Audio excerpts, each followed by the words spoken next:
ये कहानी है रामगढ़ की, जहाँ एक बहुत ही निर्दयी मुखिया रहता था।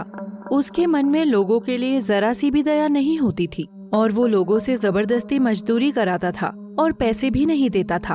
एक दिन मुखिया अपने एक आदमी से कहता है, सुनो, मुझे कम से कम 10 आदमी चाहिए मजदूरी के लिए। मुझे ये माल आज रात को ही पहुंचाना है, तो 10 लोगों की कमी पड़ रही है। कुछ भी करो, कोई भी तरीका अपनाओ, बस 10 आदमी लेकर आओ। पर मालिक, कोई भी गांव का आदमी मजदूरी के लिए तैयार नहीं है। हम उन पर कितना भी दबाव डाल लें, वो यही कहते हैं कि मजदूरी के बदले आप उन्हें पैसे नहीं देते। उनके बच्चे भूखे मर रहे हैं, इसलिए वो हमारे यहाँ कोई काम नहीं करेंगे। तुमसे जितना कहा है उतना करो। जो भी तुम्हें जवान हट्टा कट्टा दिखाई दे, पकड़कर जबरदस्ती लेकर आ जाओ, और चाहे मारो पीटो भूखा रखो, कुछ भी तरीका अपनाओ, मुझे मेरा काम चाहिए। मुखिया के आदमी उसकी बात मानकर गांव में लोगों की तलाश कर लेते हैं और जो उन्हें हट्टा कट्टा जवान दिखाई देता उन्हें पकड़कर ले जाते और मजदूरी करवाने लगते।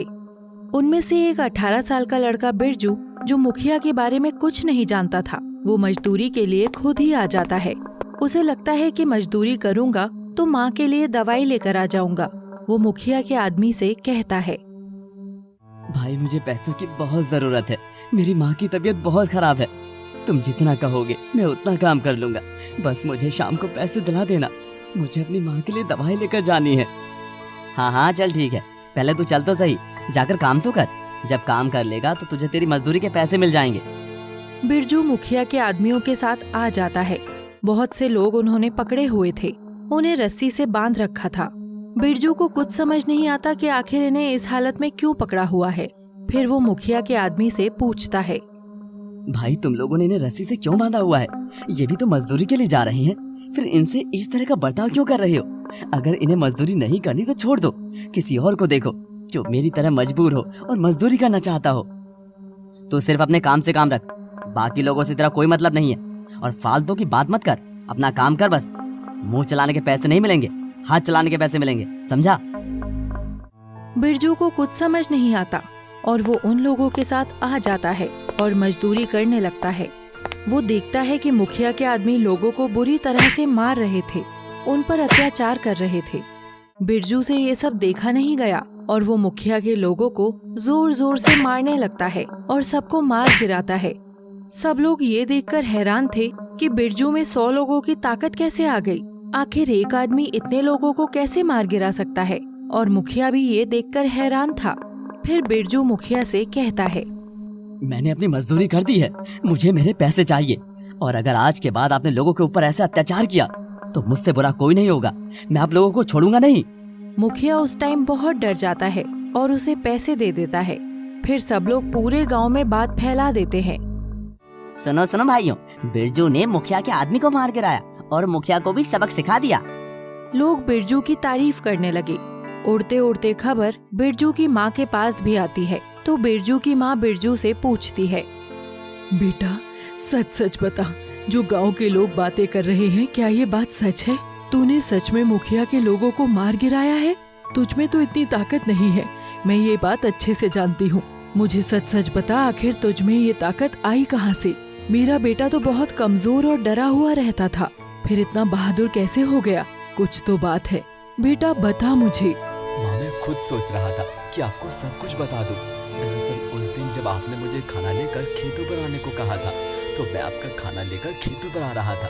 रास्ते में मुझे बाबा मिले तो मुझसे कहने लगे, बेटा बहुत भूख लगी है, कुछ खाने को दे दे, तेरी सारी इच्छाएं पूरी होंगी। भगवान तुझे लंबी उम्र देगा। बेटा, इस बूढ़े बाबा पर रहम खा और कुछ खाने को दे दे, बहुत तेज भूख लग रही है। बाबा, मेरे पास तो खाने के लिए ज्यादा कुछ नहीं है। मेरी माँ खेतों में काम कर रही है, मैं उसके लिए खाना लेकर जा रहा था। इसमें सिर्फ 4 रोटी हैं। हम बहुत गरीब हैं, हमारे पास खाने के लिए खुद कुछ नहीं है। लेकिन इसमें से अगर 2 रोटी आप खा लो और 2 रोटी छोड़ दो ताकि मेरी माँ खा ले, तो आपका बड़ा उपकार होगा। मेरी माँ भी भूखी नहीं रहेगी और आप भी भूखे नहीं रहोगे। हाँ बेटा, कोई बात नहीं, मैं 2 रोटी से ही अपना पेट भर लूंगा। तू मुझे 2 रोटी दे दे, तेरा बड़ा उपकार होगा, तू हमेशा खुश रहेगा। बिरजू बाबा को 2 रोटी प्यार से दे देता है। बाबा बड़ी संतुष्टि के साथ वो 2 रोटी खाते हैं। जैसे ही उसकी 2 रोटी खत्म होती है, तभी वहाँ कुछ लोग चोरी करने आ जाते हैं और उन्हें कुछ नहीं मिलता तो वो रोटी का ही डिब्बा उठाकर ले जाते हैं। उन्हें लगता है उसमें पैसे होंगे। भाई हमारे पास कोई पैसे नहीं, हम बहुत गरीब हैं, हमें छोड़ दो। वो लोग बिरजू की एक नहीं सुनते और उसे मारकर वहीं बेहाल छोड़कर उसकी 2 रोटी ले जाते हैं। फिर बिरजू बाबा से कहता है, बाबा न जाने मैं ऐसा क्यों हूँ। अगर आज मैं ताकतवर होता तो मैं अपनी माँ की 2 रोटी बचा लेता, लेकिन मैं इतना कमजोर और लाचार हूँ कि मैं अपनी माँ के लिए 2 रोटी भी नहीं बचा पाया। बाबा के जाने के बाद माँ ने ही मुझे पाला है, लेकिन पता नहीं मैं अपनी माँ का ख्याल कब रख पाऊंगा। मुझे इतना डर क्यों लगता है, मेरे शरीर में ताकत क्यों नहीं है। बेटा तूने भूखे साधु को खाना खिलाया है, तेरे जैसा सच्चा इंसान कोई नहीं हो सकता। तूने अपनी माँ के हिस्से का खाना मुझे दिया है, जिसका एहसान मैं कभी नहीं भूल सकता। पर मैं तुझे कुछ ऐसा दूंगा जिससे तेरी कमी दूर हो जाएगी। क्या बाबा, क्या देंगे आप जिससे मेरी कमी दूर हो जाएगी? बेटा ये ले, ये जादुई पुड़िया है। जब जब तुझे ताकत की जरूरत हो तो इन्हें खा लेना। इन जादुई पुड़िया को खाने के बाद तुझ में 2 घंटे के लिए 100 आदमियों की ताकत आ जाएगी और तेरे सारे काम ठीक हो जाएंगे। तुझसे ताकतवर कोई नहीं हो सकता। और ये लो भोजन, मैं भूखा नहीं था, बस तेरी परीक्षा ले रहा था।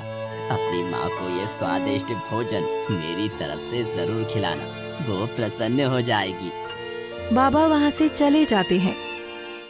माँ, उस दिन जब मैं मजदूरी करने के लिए जा रहा था तो मैं जादुई पुड़िया खाकर ही गया था, लेकिन वहाँ जाकर मैंने देखा कि मुखिया लोगों पर अत्याचार कर रहा था, उनसे जबरदस्ती मजदूरी करा रहा था और बदले में उन्हें पैसे भी नहीं दे रहा था। तो मुझसे वो सब नहीं देखा गया, इसलिए मैंने उनके सारे आदमियों को मार गिराया। बेटा, पर तूने ये सब क्यों किया? जादुई पुड़िया तो एक दिन खत्म हो जाएगी, फिर क्या करेगा? तूने मुखिया से दुश्मनी क्यों मोल ली? अब तेरा क्या होगा? आप चिंता मत करो माँ, सब कुछ अच्छा ही होगा। सब कुछ ऊपर वाले के हाथ में छोड़ दो। फिर कुछ दिन बाद गांव वालों को मुखिया फिर से बुलाता है तो सब बिरजू के पास जाकर कहते हैं, बिरजू, बिरजू बेटा हमें बचा ले, हमें बचा ले। बेटा मुखिया का कहर फिर से टूट पड़ा है, उसने फिर से गांव के लोगों को काम के लिए बुलाया है। वो हमारे बच्चों को ले जा रहा है, उनसे मजदूरी कराने के लिए, उन्हें मारने के लिए। हमारे बच्चों की जान बचा ले बेटा।